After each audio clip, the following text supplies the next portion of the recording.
it was perhaps appropriate the Wallabies upset the All Blacks at Brisbane's Suncorp Stadium, the very arena where Australian boxer Jeff Horn stunned Manny Pacquiao in July. The Wallabies and Horn both defeated world champions against the odds, but the comparisons do not end there. The much-maligned Australian rugby team and the Brisbane schoolteacher believed in themselves when no one else gave them a chance. And they achieved victory, with a performance that was built on spirit and heart as much, if not more, than talent. The bloodied and bruised face of Wallabies captain Michael Hooper made him look as if he had gone 12 rounds with Pacquiao, a grim visage which reflected the commitment and determination of the whole Australian squad. A first win over their trans-Tasman rivals in 2 years was an indicator of how far this team has come since their record 5,434 loss to New Zealand in the opening Bledisloe Test back in August. After trailing the All Blacks 406 at halftime in Sydney, the Wallabies have now outscored the Kiwis 80 points to 67 in the ensuing 200 minutes of the Bledisloe Cup Series.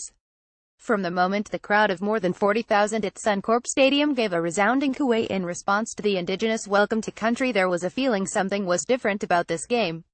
The All Blacks dominated the majority of the first half but led only 13-12 at the break, perhaps playing a little too conservatively in the wet conditions. It was the Wallabies who struck first with a runaway try to winger Reece Hodge in the 6th minute. Some will say intercept tries are down to luck, but that is nonsense. Hodge's try was the result of the defensive pressure the Wallabies applied to the All Blacks and then capitalizing on the Kiwis' poor execution. Luck had nothing to do with it. The Wallabies knew if they could put the All Blacks under enough pressure they would score points. That was the true value of Hodge's try. And the confidence they gained was demonstrated when fullback Israel Folau scored in the 39th minute, the sort of try the All Blacks regularly score in the shadows of halftime. The All Blacks gave it everything in the first 15 minutes of the second half, but they could not deliver the knockout punch, a bit like Pacquiao in the 9th round against Horn. The Wallabies were not only still standing, but they were coming after the All Blacks, finishing as strong, if not stronger, in the last 20 minutes, a period of the game the Kiwis habitually dominate. It was said that rugby league convert Marika Koroibedi's try in the left-hand corner in the 56th minute was the turning point for the Wallabies, but that score was really the culmination of pressure applied by the men in gold. And that pressure was felt most keenly in a key area of the game, the advantage line. The rule of thumb is that if you get across the advantage line 65% of the time, you will win more often than not. The Wallabies won the battle of the advantage line, restricting the All Blacks to an uncharacteristically low percentage.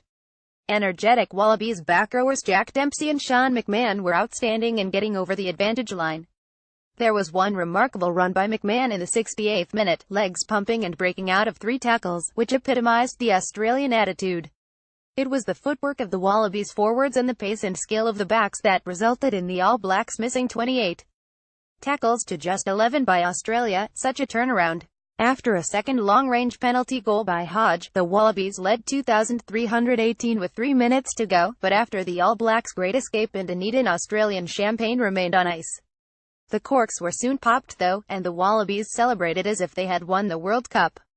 Still, they will need to get their feet back on the ground quickly.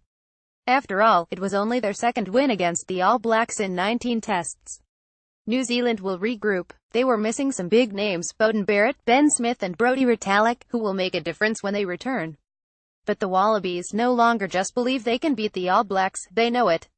And knowledge is power, which could launch this Australian team to a shot at the world title, just like a certain boxer.